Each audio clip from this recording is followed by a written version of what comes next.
Uh-oh. We got technical difficulties here.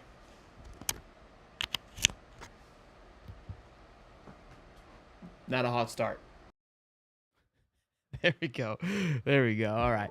Good evening, good afternoon, ladies and gentlemen. Welcome back to an episode of High Top Sports. A little different here today, boys and girls. We're rocking up and down for this stream, trying some new things, trying to tap into some other markets here. Different little bit of a viewing experience for some of you. You may like it, you may hate it, you may not care either way.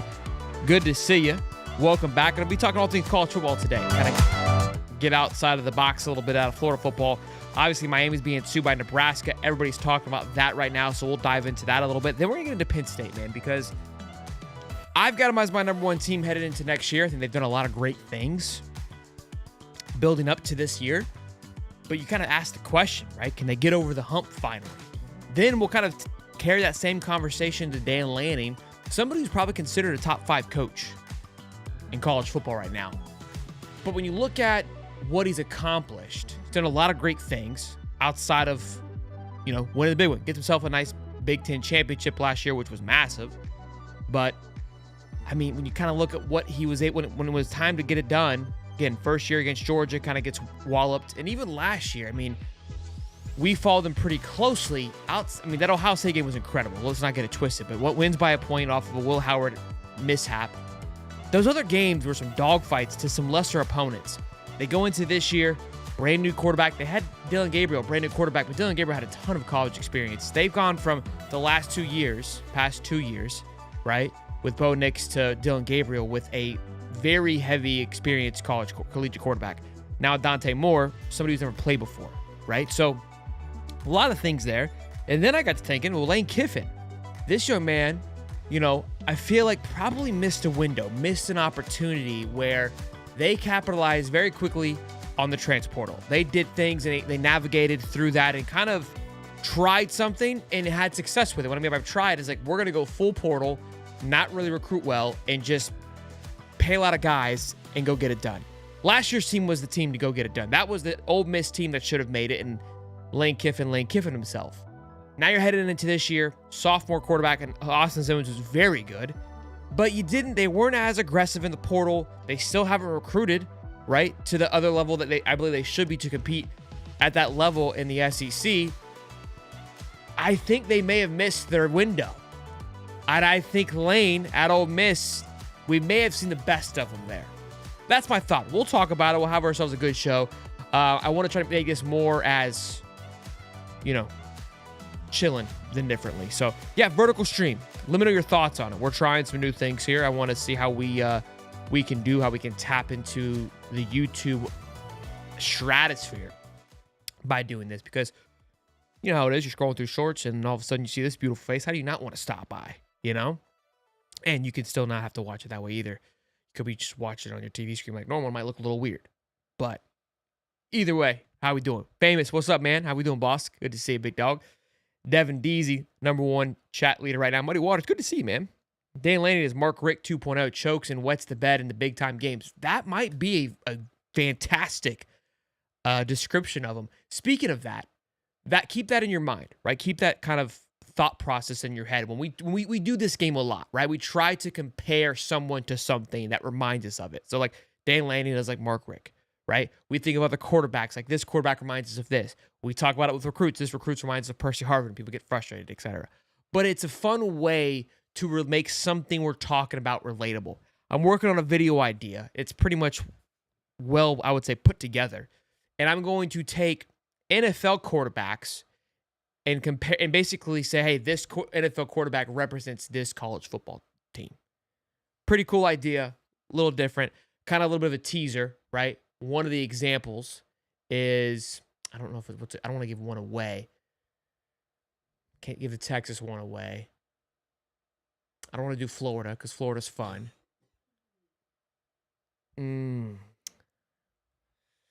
They're all good. They're all good. They're all fun. I think it was here's one. It's not the best one. Like Kirk Cousins is Texas A&M. Spending a lot of money on him. A lot of high expectations. but kind of falls flat on his face. That's kind of the idea of it, right? Like what quarterback represents that just kind of how they navigate their persona represents college football team. So that'll be a video separately that we're working on. I'm trying to have some fun with see how the thing will play out. But let's get into it, boys. Let's talk about this Miami, Wisconsin stuff, because I truly think there's an opportunity here where it could be really good for college football if it worked itself out the proper way. Okay, so for those of you that have been living on a rock, let's kind of do a quick recap of what's happening here. Wisconsin is suing Miami.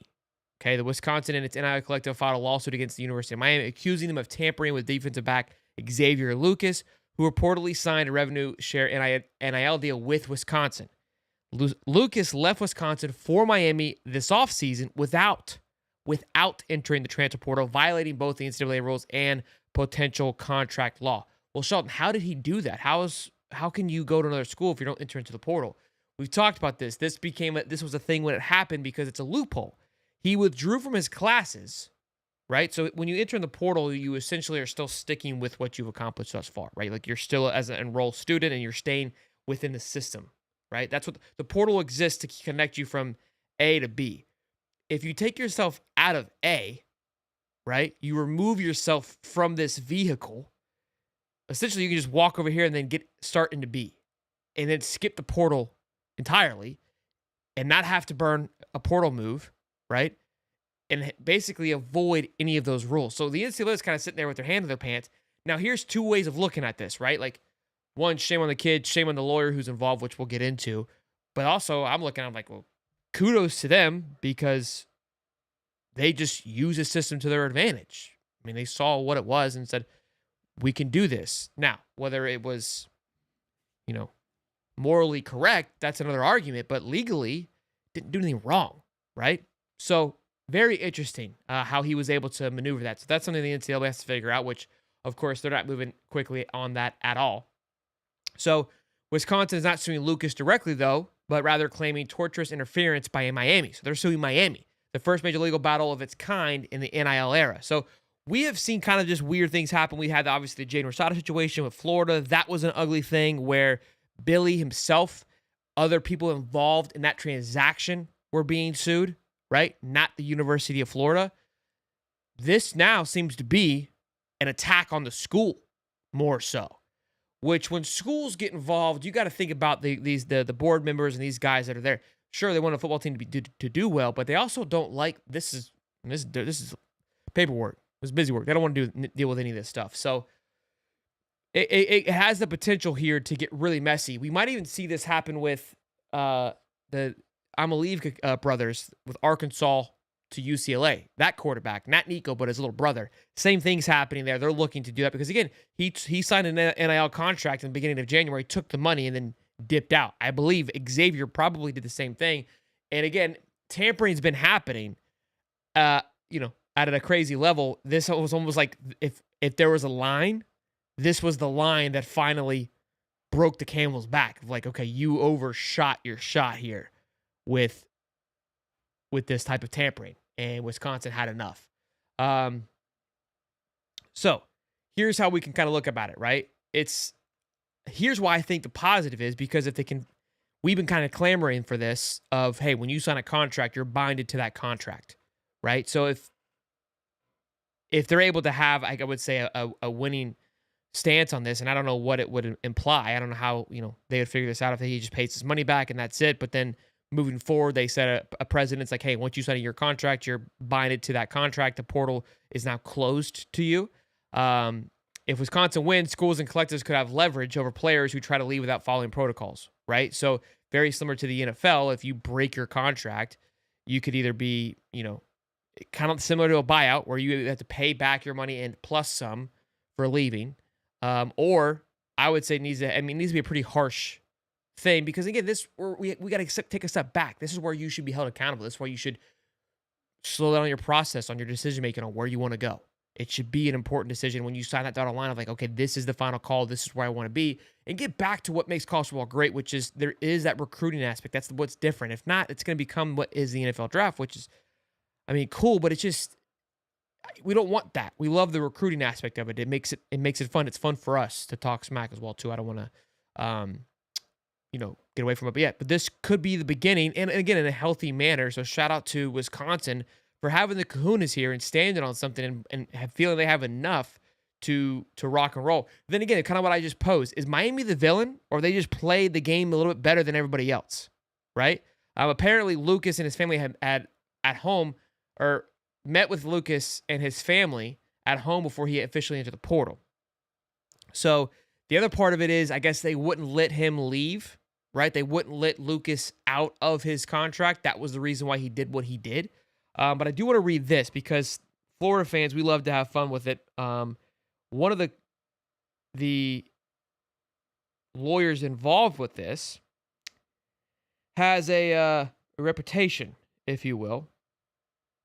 I can't believe I lost my dang article that I had pulled up earlier. It was a banger. Here we go. A reputation. This same lawyer was involved with the Jaden Rosada situation. We've had ugly debacles with him, but he's heavily involved with multiple recruits, so it is what it is, named Darren Heitner, and he's now involved with this one as well, too. Let me go ahead and read this here from NBC Miami. What we got going on here? So shortly after, Darren Heitner, who has been representing Lucas, indicated that Wisconsin was refusing to put Lucas's name in the portal, and that was hindering his ability to talk with other schools. In January, Heitner announced that Lucas would be playing for Miami this fall. The situation is a follow-up from the rapid changes in engulfing college, blah, blah, blah. So again, this lawyer, Darren Heitner, who again I have no involvement with, but I know was involved with the Gator Collective at one point, again, was heavily involved with the Rashada situation. And, depending on who you ask, that's where it gets a little finicky of what, where the money came in, because like I heard he had put more on him to get his piece. It's an ugly thing here. And again, Miami always seems to be surrounding this as well too. Neither here nor there. But that is a fact. That's not me just throwing shade. They seem to have their fair share and involved with these things again. Because even though Florida was at the face of that Rashada situation, Miami had a helping hand in that. That was kind of what started the entire thing in the first place, was them poking around, trying to bring him over. So, that's something interesting to watch. But also, too, with this show, man, Darren Heitner. But again, as much as I would love to rag and throw shade, like I know Florida fans, we enjoy doing, if he's beating around it legality-wise, I mean, that's not on him. I mean, kudos to him for finding the loophole, right? I mean, shady lawyer, yeah, they're all kind of shady, except our guy Calaburbia and Zach Saul, the guys that are representing, but the rest of them, they're all little shady little dirtballs. I'm kidding, of course. They're not all like that. But you guys know, I mean, it's like anything. It's how it rocks. 120 strong, boys and girls. Hope you guys are enjoying this new type of content. Famous says, Miami sucks. Cheaters never win 0 ACC championships. I love it. Yeah, how you drop a like is you hold the screen down. It's a little different. Hold the screen down and it'll bring it down, and you can click the like button instead of the little hearts. So it's a little bit different, but I hope you guys are enjoying it. Again, a little bit just of a different vibe, a different feel that I wanted to try. Muddy says, wonder how many schools are going to sue or be jealous with the EA college football game coming out and playing schools a certain amount of money if a certain amount of fans play or pick certain teams. Not sure what you're asking there, Muddy. TJ, good to see you. Just tuned in. You're not missing much. Yeah, what's the Florida teams being sued? Maybe we're just a bit aggressive. IRS is coming soon. I mean, the IRS can come knocking on that door, like, where's our piece at, for sure. I work in taxes. Fun little side story here. And we've seen upticks in multitude of things, all just over the last 5 years, right? So think about the last 5 years, what's happened. We had COVID.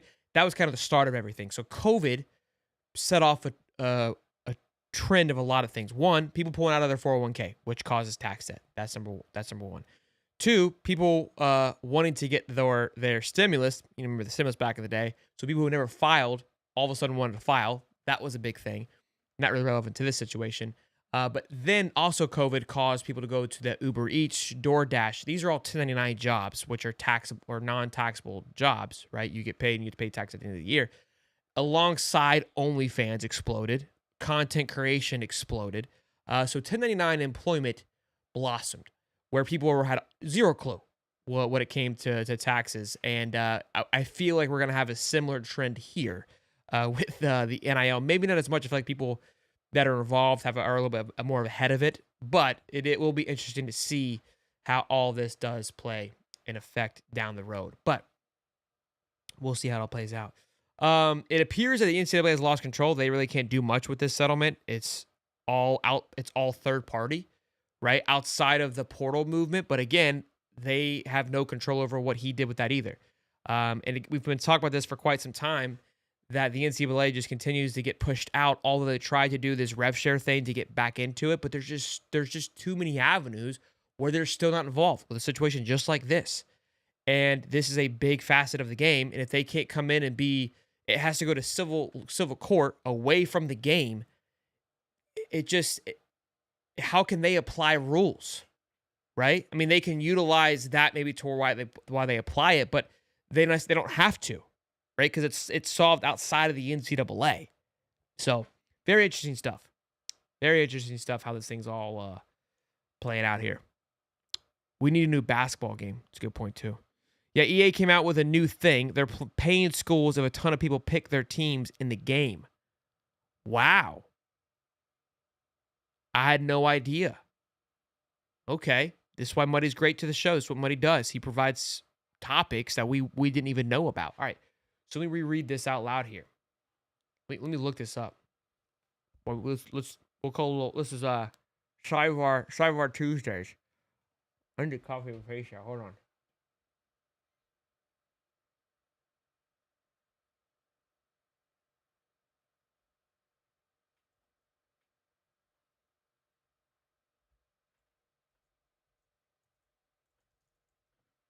All right, let's see. Wow. Okay. EA Sports announced school tier bonus program that will financially reward schools based on how often fans choose to play as their team in college football 25. Here's how it works. EA is tracking which teams get picked the most in the game. Based on the usage, school will be placed into tiers. The more you're used, the higher your tier, and the more money the school and potentially its athletic department gets. What? This isn't NIL, it's direct payments to the schools. It rewards fan engagement, not just real-world success. Smaller programs with rabid fan base like Nebraska or Colorado could benefit even without playoff wins. Recruits might start caring about how fun a team is to play in EA games. Oh my gosh. How crazy. Look, so this is a fun topic. This is a fun conversation. So this is just one more facet of the game now, of this entire NIL college football thing, where college football, the NCAA, is losing complete control. You have now allowed another facet to come in and control or have a impact on your product, on your college football game. That's nuts. That's nuts. My wheels are spinning of like, look, I've always felt like Florida and other Gator content creators, like they're missing something. There needs to be more of a connection. Go to bed. Love you. And now I'm like, hey, Florida, victorious. Let's talk. Okay? We have an opportunity here to put the brand Florida on the map even more.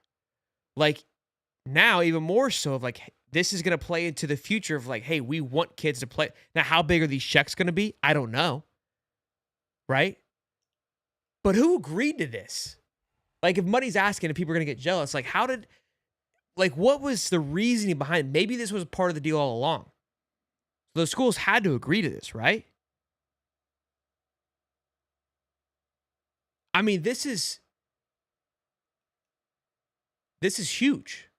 This is massive. And now, if you're, again, think about it. This is going through my head right now. If you're, Jeremiah Smith, like you would want to play with Ohio State to play with Jeremiah Smith.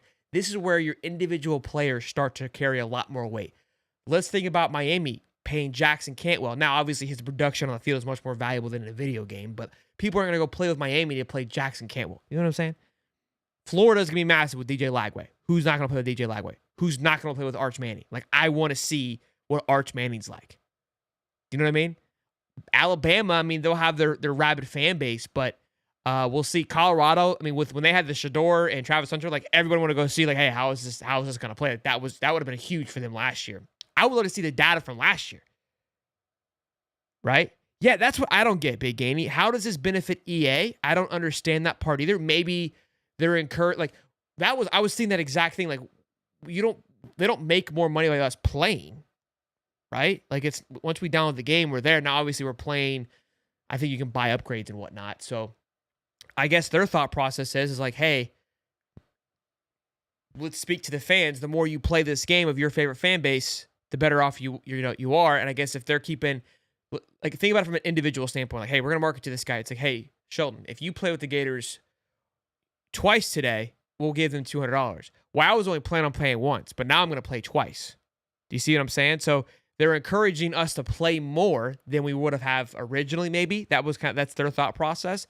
If they can show, hey, your team's winning, and they can show what schools, and there's an active track like on the site of showing Florida, is in the lead for usage, then people are going to run to their consoles and play the game. But again, once the game is downloaded, how can EA continue to make more? But you can encourage more people to download it now, I guess. That's the bigger thing. I don't know. Maybe I'm missing something. What if everyone just picked Akron Ball State? What if the fans all collectively got together and we all like agreed, like, hey, we're gonna just use these three schools and completely like break the system? That'd be incredible. That'd be incredible. Not sure what the chat without white background. My eyes are being challenged. Oh, sorry, Jim. Great conversation though. Great point here. I love it. If you have fans out there trying to play more to gain their school more notoriety or even more money, that would benefit EA. Just by playing the game benefits EA? Oh, shoot. Live in-game ads, bro. Yeah, I guess they're constantly marketing. I mean, look, there's ways for you to buy stuff. I don't really like fall into that trap of like upgrading my team. Like I just don't have the time to put in that. I know people like that are like heavily involved and they'll go buy packs and stuff because like they're building it and they stream it and whatnot.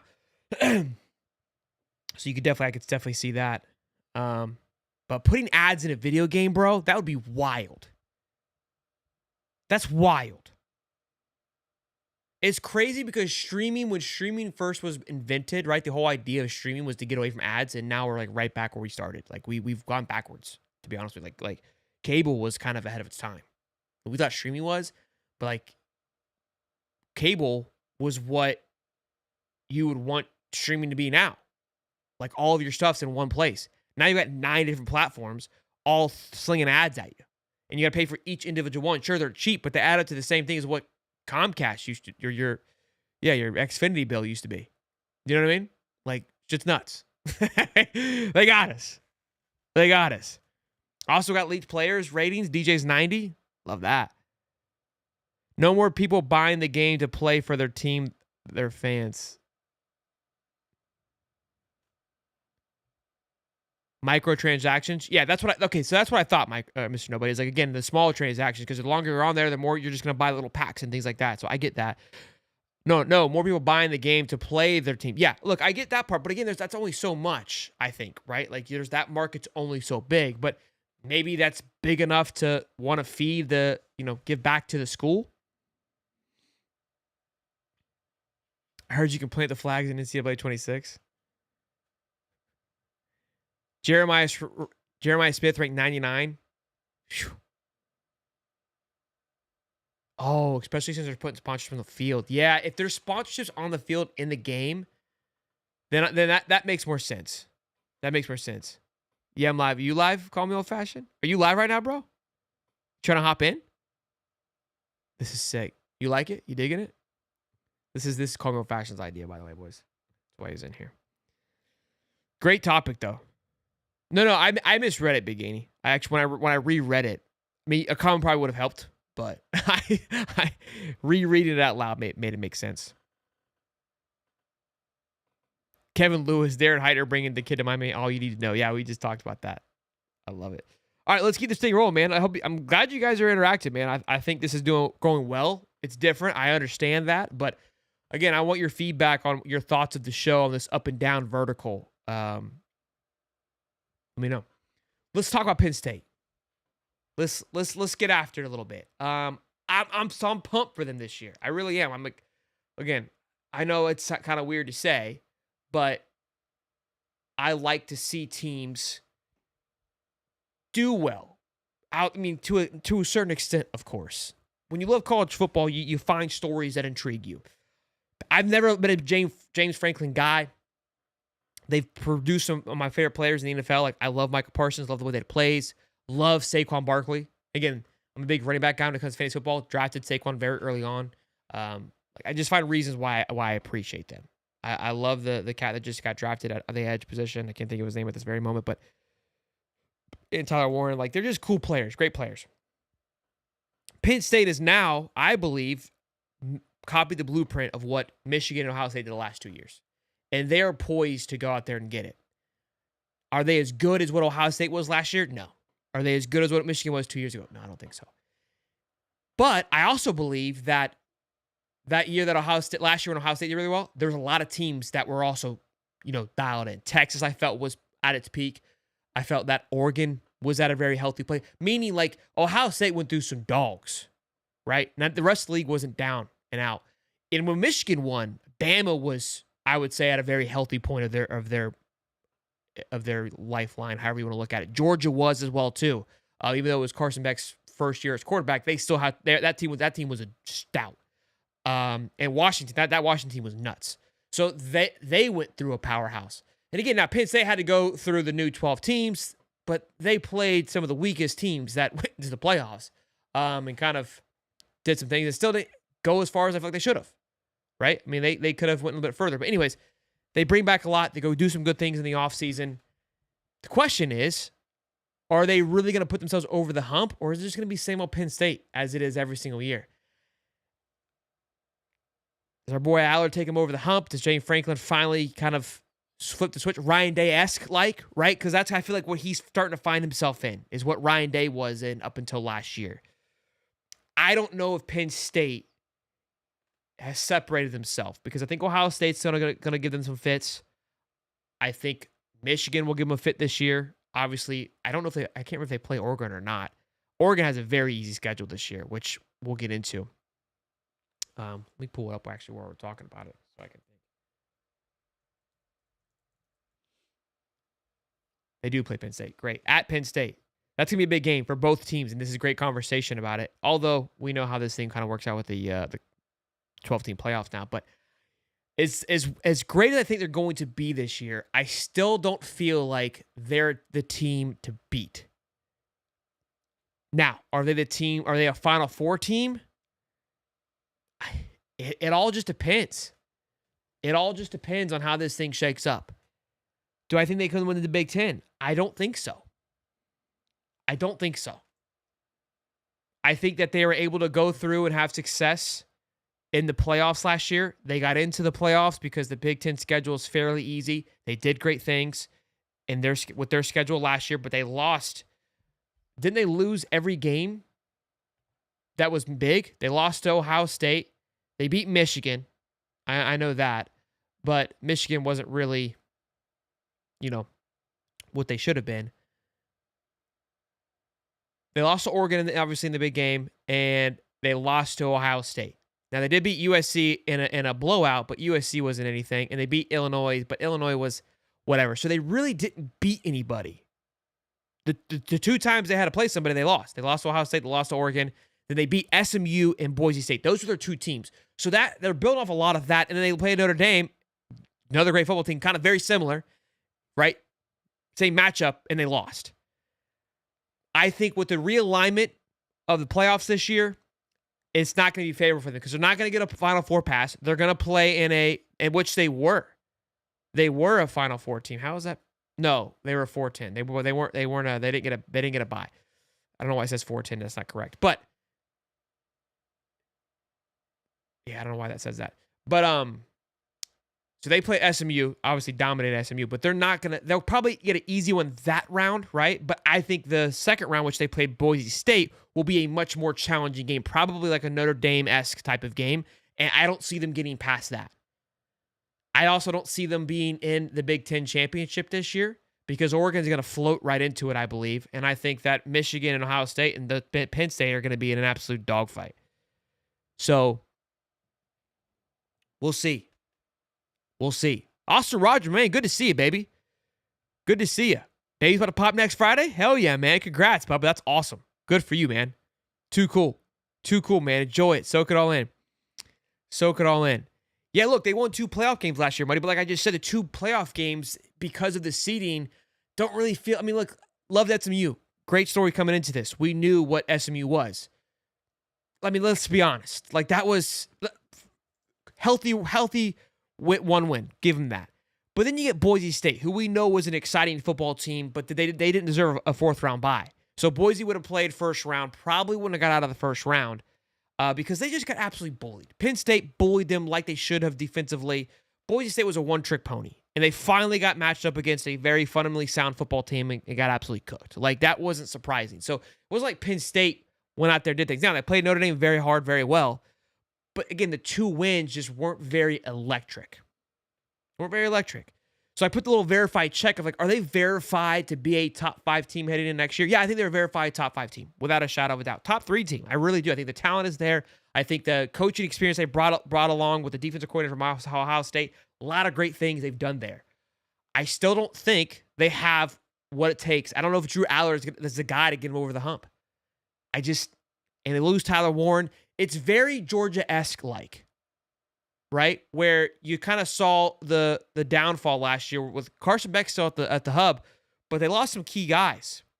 They lost McConkey and Bowers and a lot of defensive linemen, and it played a factor into their success last year, Georgia. I think with the loss of Abdullah and Warren and a few others, sure, they went out of pieces, but those were the fundamental guys. I think Ohio State takes a little bit of a step back too, but they're like the Texas, the Georgias, the Bamas. They are just so rich in talent that the talent will carry them through a Penn State game. I really think that it will. Let's see when they play them and where they play them. Penn State plays at Ohio State. I mean, you can go ahead and kiss that goodbye. So Penn State plays Oregon, Ohio State, Nebraska should be a fun one, and they skipped Michigan this year. I think that's so crazy. Like these freaking Big Ten teams, man. How they're able just to skip out of these games. Wild to me. They don't even play Illinois this year. They do play Indiana. See how that goes. See if our guys rock and roll. 130 strong, baby. Smash the like button. Penn State had the lead and lost at the end of Notre Dame in the Final Four. He upped the staff and roster. Look, I don't disagree with you, buddy. I still think they're going to be a really solid football team. Is it the same upgrade that Ohio State did last year, though? Now, the one thing that I will say, I kind of got away from it, is, again, I feel like this year, there doesn't seem to be a 3 or 4 teams that are at that level. I feel like Penn State is in a tier of its own just because of the seniority that it's brought back and the talent that it added. It's very Ohio State-esque like. But then it drops. Not a far drop, but it drops. Then you got the Texas, then you got the Georgias, then you got Clemson, right? And Clemson's closer to that, I think, that Penn State probably than what people realize. That's that tier. Then you kind of go, I think LSU is close to it. Then you go to tier 3, and that's where you're looking at the, who am I thinking? Who am I missing here? Because now I'm thinking like 7, 8, 9, 10, and they're in these rankings. And this is where it kind of gets a little more like wide open, personally. That's when, like, look, Florida, that's where Florida's at. South Carolina's at. LSU's there, but I think at a higher echelon. A&M has a potential to be there. I think they've got a lot of talent. Miami. I know people are high on Miami. So I'm probably forgetting a school too right now. Trying to think of all these things in my head. But that's where I am with that. Good stuff though. Good little tidbit there. Let's talk about this guy though. Let's keep it rolling here, boys. We'll wait. Let me read the chat. I'm going too fast. No rush here.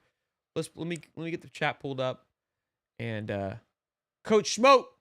Yo, what's up, High Top? What's up, my man? Good to see you. Welcome to the show, my man. Austin Wilson. Clemson's going to be good this year if they can get any kind of run game. Yeah, I think Clemson's going to be fun one to watch.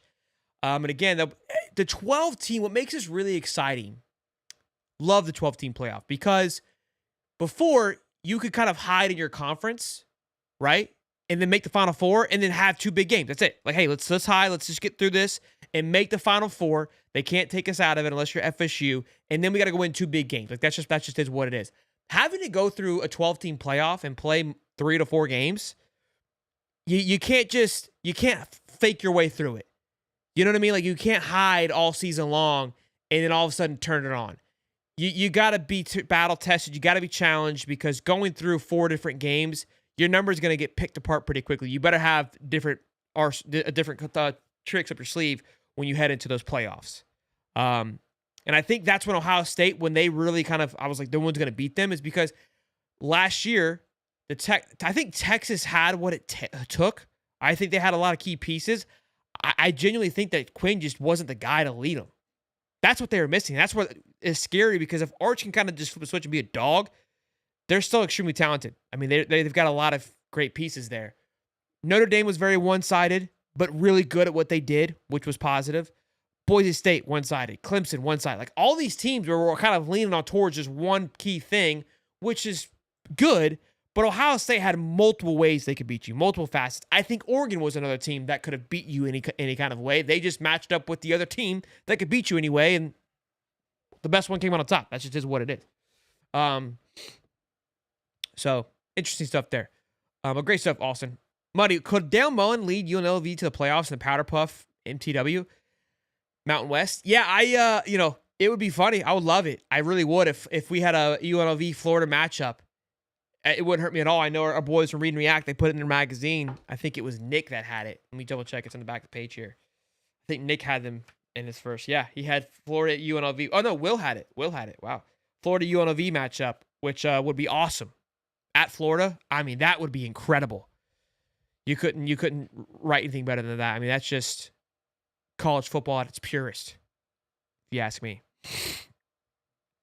But hey, if you guys are just stopping in, again, how you want to like it, you just kind of hold down, click the like button, and then we'll keep it rolling. But I hope you guys are enjoying this new style. I'm enjoying it. It's a little more talk, more old school radio, right? Not very as show-esque.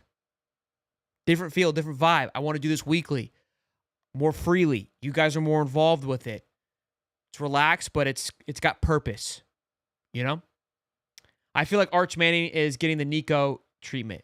UT fans swore Nico was God all preseason, then boom, average quarterback. I think Arch is overrated.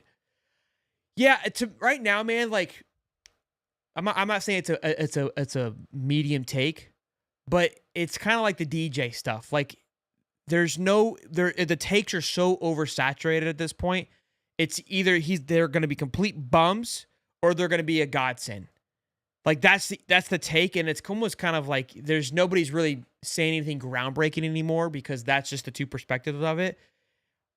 Where, like, if you want to kind of have like a fresher take, it's like, look, how I look at it and what excites me is I don't need DJ to have a godsend season. Billy has put together a team around him with a lot of senior players and a lot of experience, where it's like, just go be productive, be efficient, right? We had to lean on, we needed excel quarterback play in other areas to go over the top for Florida for the last couple of years. And so everything just looked bad because nothing was really clicking. If everything's clicking and DJ just goes and B's kind of just, he doesn't have to be anything spectacular, we'll be fine. We'll have a fantastic football season. And that's where I'm kind of worried that people are like, oh, he didn't go 20 for 24. I don't need him to go for 20-24. Go 15 for 25 for 290 yards, 3 touchdowns and 1 interception. I'm good. I'm good. If we're not winning that football game, we got other issues, right? It's not DJ Lagway. If DJ Lagway has to go 40 for 45, that's great too, but I don't think Florida needs to do that. But I don't think Billy builds teams like that either. If we're throwing for 290 and we got over almost close to 300 yards rushing, so almost 500 to 600 yards of total offense a game, 600-700 yards total offense a game, and we're keeping the other opposing team to 250 and 150, we win. Right? So that's how I look at it. That's how I view it. Yeah, I like that you can now hit the like button without leaving the chat. Positives.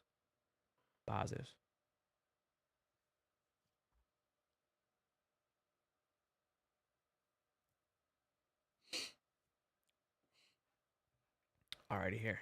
Let's, has there been some super chats that I missed? Oh, shit. Chris Neal. Sorry, Chris. I didn't even see this, boss. No kids tonight. Give mama full attention. Get lucky. No. RD is live with the homies tonight. No kids tonight. Give mama full attention? Question mark. Get lucky. No.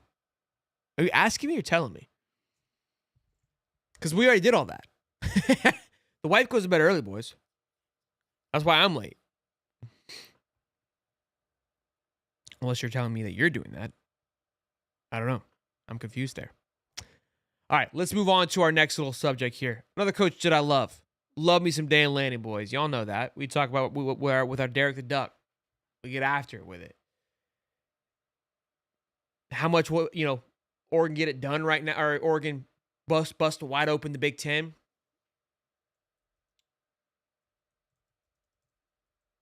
We will see. But again, I got to thinking. Dan Lanning's fantastic. Great coach. Is he a top 5 coach in college football right now? You want to say yes. Immediately, you're going to go, absolutely. Right?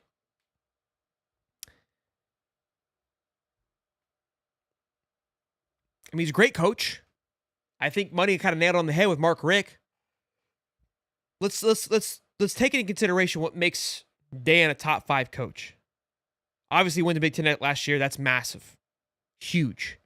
Played Penn State. Would have loved to see Ohio State rematch, but that's besides the point. You did your job. If you go back and look at that schedule, again, it wasn't the most gauntlet schedule. Not taking anything away from it, but it's got to be taken into consideration. Okay? A couple names I'm thinking. Obviously, Ryan Day's up there.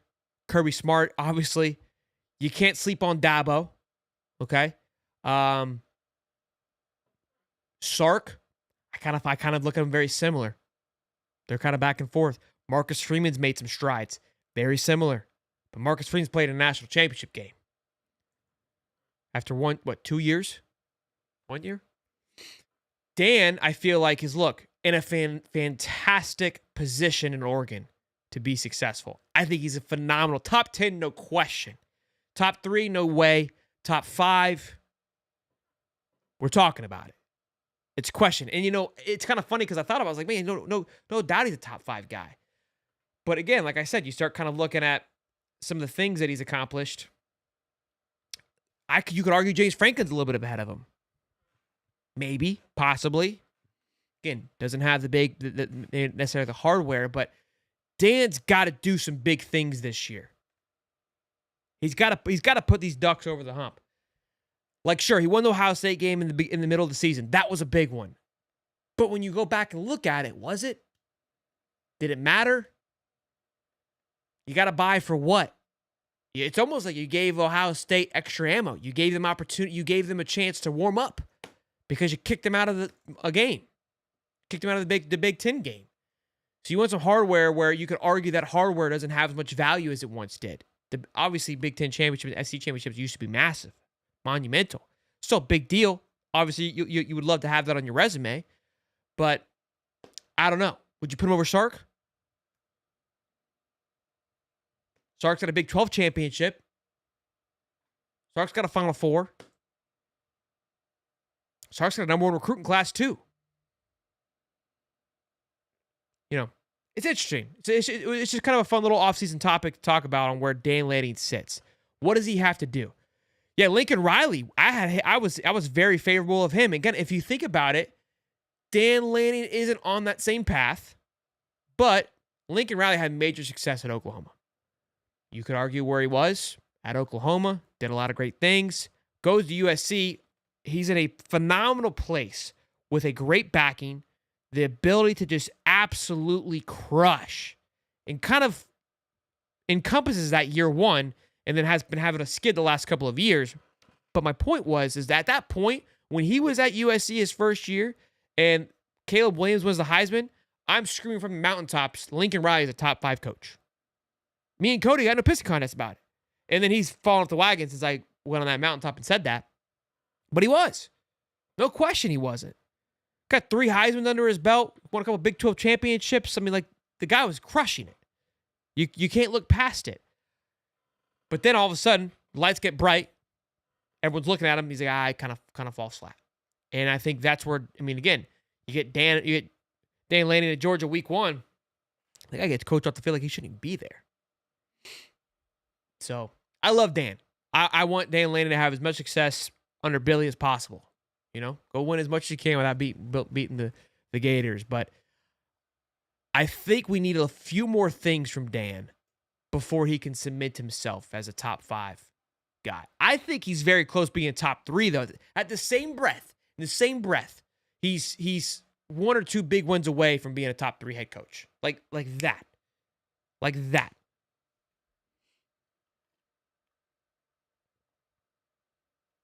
Man, let's look at this. ESPN has a ranking here. So Dan Lanning, they have Dan Lanning 6. He's 35-6 all time at Oregon. Nuts. They gave him 57 points. I don't know how this points thing worked, but that's what they did here. Sark is 84-50. Oh, his record. Okay, but at Texas, he's 38-17. There's one more games, but was also lost more. He has 62 points. Then we got Marcus Freeman. He's 33-10. So very close to what Dan Lanning's accomplished, but he's played in a national championship and almost damn near won it. They don't have a conference championship. Dabo up there. I mean, Dabo's got 140-87. I mean, he has to be. Got a couple natties under his belt, a couple ACC championships. Like, there's no question. Then Ryan Day. I mean, the guy wins. Just he had trouble getting over. And then, of course, Kirby now. 105-19, all at Georgia. That's crazy. The guy's lost 19 times. Lost 19 times. Marcus Freeman has lost 10 and played half the games that he's played, not even. Sark's lost 17 already. Crazy. Kalen DeBoer at 7, I think is way too high. Way too high. I think James Franklin should be behind him. He's at 8. Kyle Whittingham's a phenomenal coach. Phenomenal. I could argue he doesn't have the hardware, right? And you gotta chalk some of that up being at Utah.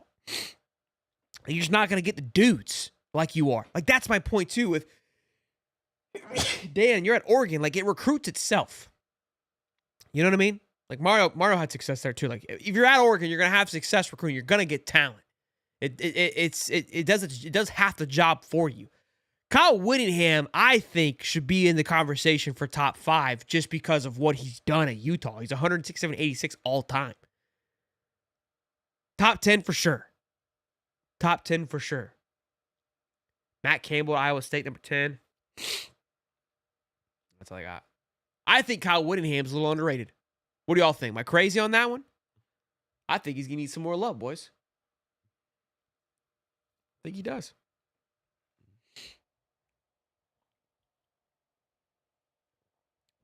Top head coach you could see fired. I got Brian Kelly, Lincoln Riley, maybe Fickle at Wisconsin too. Brian Kelly's an interesting one because I feel like they've won a lot of games. 9-3 the last like 2 or 3 years. I don't see Brian Kelly getting fired unless it's a complete dumpster fire of a season, which I don't think it's happened. I think they can go win 9 games again.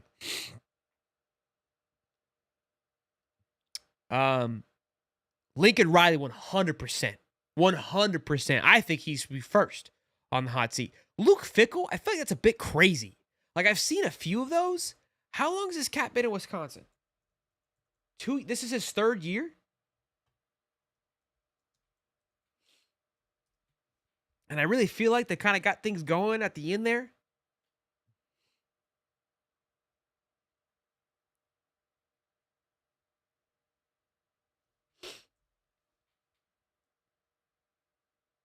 Yeah, he's only been there for 2 seasons. He's 13-13. I get it.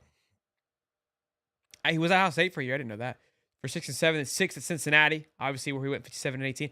I don't think he's going to be fired. I really don't. I think that the kind of the Billy experience and Sam Pittman, I think a lot of schools are starting to see like, hey, we got to give these coaches some time. And if you're Wisconsin, I don't believe you're in a place to just churn and burn. Like, you got yourself a proven winner with Luke Fickell.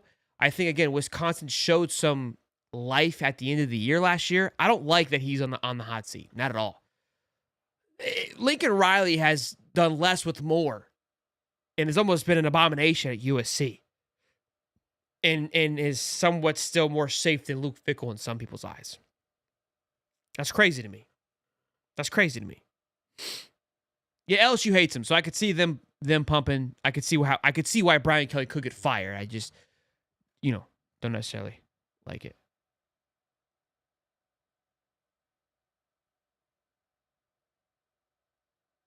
I don't get your comment at all, bub.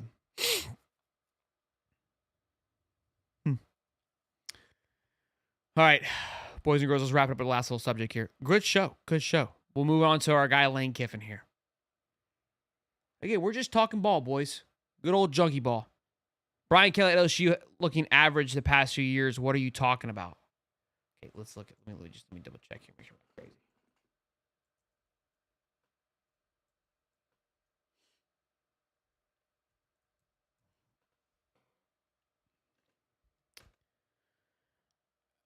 Okay. This is his last 3 years: 9-4, 10-3, and 10-4. Those are his first 3 seasons at LSU. And one of those seasons he played in the SEC championship. If that's average, I mean, what are we doing? Like, that's not average. That's above average for sure. It's not where LSU wants to be. I know that. But, I mean, that's just, look, last year was their worst year. Well, not technically, because they went 10-4 his first season, but 10-4, 10-3, one of those years they've had a Heisman winner. Okay, should they have done more? For sure. But I don't say the past few years have been average. I feel like that's a stretch. I would say Ole Miss has been average. Speaking of Lane Kiffin, I can't say that LSU's been average. Average for their standards. Okay, that's fair. I mean, we could argue that to our blue in the face. That's fine. I'll let you have the W on that one. Let's talk about Lane Kiffin for a little bit too. I think when there was talks of him coming to Florida, and I was kind of like, why leave Florida? You got a good thing going on at Ole Miss. You should have left. I think with how NIL is going, how rev share is going, there was an opportunity for you to strike gold at Ole Miss. There was a kind of like a break, a crack, if you will, in the structure, and you had an opportunity. You jumped at something that nobody else would. Meaning, you went and got damn near half your team from the portal, alongside others, but you did it very well. You were good at it. It fits your persona, it fits your personality, it fits your coaching type, and you had success with it. Not everybody can do that. Not everybody can maintain success that way, i.e. Norvell at FSU. But now I feel like people have caught on. You're not finding the trick in the hole, right? The little snake in the grass, the loophole. Saban, in a sense, did that for years at Alabama. Just always had the upper edge in his recruiting, his ability to recruit and maintain and keep guys locked in with however his do with his little secret sauce, whatever he was doing. Hence why he left when this whole NIL thing came in, because his advantage had gone away. Lane had an advantage. Now, Lane's also getting older. He's getting better. Could he find his way to get through things? Yes. I think Ole Miss takes a step back this year. Not an unhealthy step back, but a step back nonetheless. And I just don't see them striking gold for the next 4 to 5 years. We were arguing for them to be in the playoffs the last 2 years. Like, basically, they blew their shot the last 2 years. They could have been in it. Oh, the year before that was Final Four, but they had a chance at the SEC championship. This past year, again, they had an opportunity to be in the Final 12. They blew the opportunity. They shot themselves in the foot. They controlled their own destiny, and they blew it. Winning at Georgia in the regular season meant nothing. It was a great win, don't get me wrong. Huge, but it meant nothing. Then they fall back. And I like for Lane Kiffin. I like for Ole Miss to be good. I mean, especially because you give that for Ole Miss, but for Lane Kiffin to be good. It's good for college football. But again, now I see it. Because again, Ole Miss was cool to play for. He had a swagger. He had a thing going. There was momentum there. But it's still Ole Miss. It doesn't have that the nostalgia, that just natural driving power. Going back to the EA conversation, if we talk about what schools are going to be used the most, it's not going to be Ole Miss. Maybe last year, with how much talent they had in their football team, they brought a lot of big names over. It's fun to play them, Powder Blues.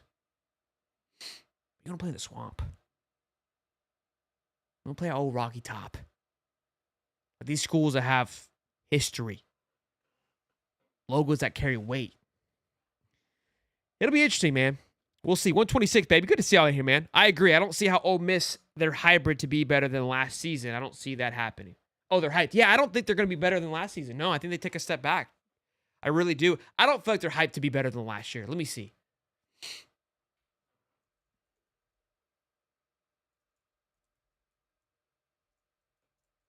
Let me see what the betting odds are for those boys. It's at 8.5. That's healthy. 8.5 is healthy.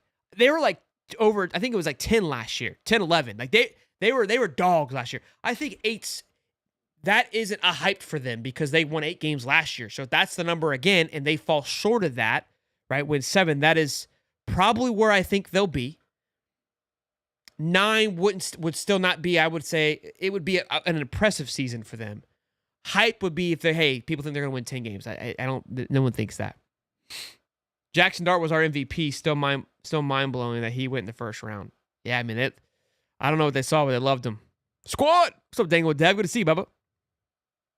They will always find a way to lose to the end. He tries to do too much. He needs to stop going mainly to the transfer portal. Could become an FSU. It's very likely.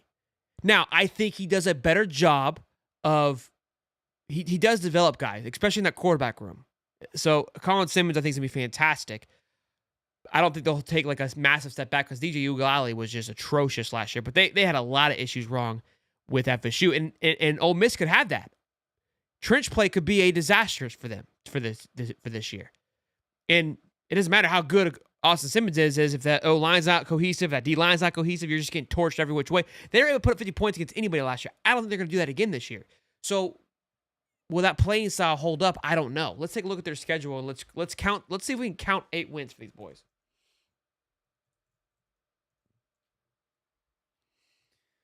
Oh, absolute dogfight here with old Georgia State to get this thing kicked off. I mean, it's going to be an absolute bloodbath week 1. Then you got Kentucky. I think Kentucky is going to be nowhere near what they were. Arkansas could be a tricky one to watch. Could be a tricky one to watch for Ole Miss. Don't sleep on the boys, okay? LSU at Ole Miss, going to be a good one. I think LSU got the best of them last year, if I'm not mistaken. I think they could do it again. Washington State. Then they got Georgia at Georgia. They ain't winning that one. They ain't winning that one. Then they go to Oklahoma at Oklahoma. And Oklahoma, the hype is real. The hype has been climbing. I was a little harsh on Oklahoma. I think Ole Miss takes an L that game. Then you got South Carolina. I think Ole Miss loses South Carolina. So we've got 3 losses so far. We didn't even 4 losses. LSU, Georgia, Oklahoma, and South Carolina. 3 to 4 losses. Okay? So there's 9-3, 8-4 right there. Then they got Florida. You know they get clapped against the boys. You know old Billy going to stomp into that thing. There's 5 losses right there. So they're looking at 4 and 5 losses. Their schedule, I mean, they got Tulane and Mississippi State and Citadel in the other game. So they're out of conference, and then other SEC schedule isn't as much of a challenge, which they'll get basically, they're guaranteed 1, 2, 3, 4, 5, 6, 7. I mean, I'm guaranteeing them 7 wins because I'm giving them Arkansas, Washington State, and Mississippi State, and Kentucky. Those could still be dogfights. Tulane could be a dogfight for them. So we'll see. You know how Ole Miss is. Like they could just all of a sudden decide to turn it off for a day. You know what I mean? Sheldon, is this overtime? I guess. The Texas A&M hype is ridiculous. I don't disagree with you. Like, I think they're going to be better, but like, let's see what their over-under is.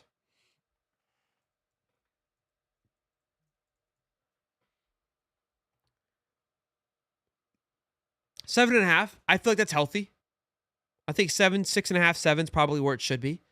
So that's not crazy. I think that's maybe just more media hyping them up. Oklahoma's a dark horse this year. They just have a tough schedule. Yeah, look, I think Oklahoma could be in a similar boat to what South Carolina and Florida have been for the last couple of years. Got talent, got the potential. Things kind of are clicking, but they've got a gauntlet. There's no week off for them to kind of allow things to figure out, you know? Perry, hi. Bro, the SC is wide open. It is wide open. It really is. How is Texas A&M hyped too much? I'm so serious.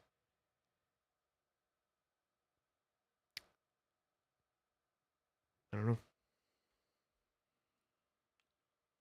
I think people are fans of Elko. I think they like what he does, his defensive schemes. I mean, A&M, don't forget A&M last year, without really true good quarterback play, was the SEC leader, I think, up until like the last 3 games of the year. Like, they were in first place in the SEC. Like, it was an A&M dogfight at the end. It's not like they just kind of skidded by. They were Elko's first year. They were a true legitimate contender. And they lost some tough games down the stretch because of just poor quarterback play, true freshmen. So that's why they did a lot of good things with not much time under Elko. I think Elko is highly respected, as he should be. The guy is a defensive stud. So what's happening with Sonic? What are you talking about? Bring back Money Manziel. He can sue for eligibility like Pavia. Give him another year too. I love that. COVID year.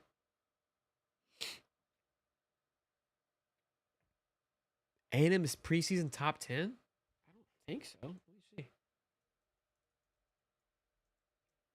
Maybe they were.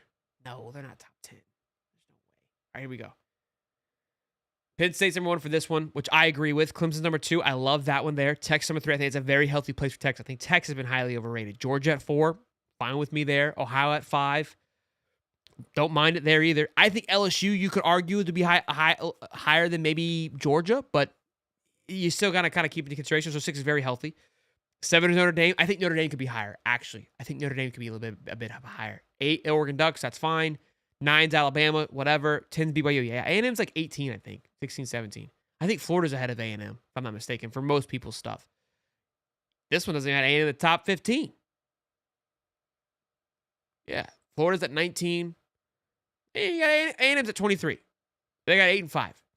So, yeah, I don't think it's that crazy. I think people are looking at A&M very similar to Oklahoma. I think that they feel like, hey, there's potential there. They've got some key pieces. They like who the coach is. They like their schedule. And I think that's where there is some sexiness to A&M. And I think that there's hype around the recruiting class right now. Ton of hype around the recruiting class. A ton of hype that A&M could finish with the number 1 recruiting class this year. That is where the hype is coming from for A&M. And it's nuts. We're kind of off the Richter scales right now, but this is what this show is. This is what this college football, this show, does. And this is kind of what I'm excited about it, because I think that it's doing what it was intended for, which is we're expanding our horizons. I love talking about things than Florida football, but obviously I know our Monday and Wednesday shows are, geared towards those things. All right, let's look at this. Ohio State's class is ridiculous alongside LSU's class, because if you look at their average rating, they're just through the roof. LSU's 94.84. A&M, though, is 3rd right now with 18 commits and 92.1. With, again, I think they're trending towards a lot of top-tier guys. So they're sitting in 3rd place right now with only 18 commits. And they're only 30 points behind USC, who has 30 effing commits. Nuts, bro. Nuts. Again, 10 3-stars. Not that there's anything wrong with 3 stars, but again, they're just very heavily weighted towards another side. So,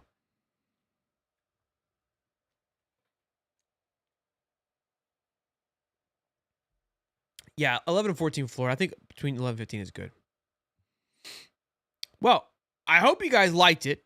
Like this new layout, this type of show. I think it was a huge success. Now, I think what's going to be up for debate is what nights I do them on. Friday nights could be huge. Friday nights in the season could be a massive one. We're really trying to play out like how this season's going to look. We are killing our Saturday game day show. We're not killing it. We're moving it. We're moving it earlier on in the week. We think we'll have more success with it because on Saturday morning we're competing with so many people. Everyone's kind of busy getting things ready to go. It's cool. Yeah, I want to be a part of that. It's just not doing what it should be doing. And it's like, hey, is this moving the needle for the show? I don't believe that it was. We want to move the needle.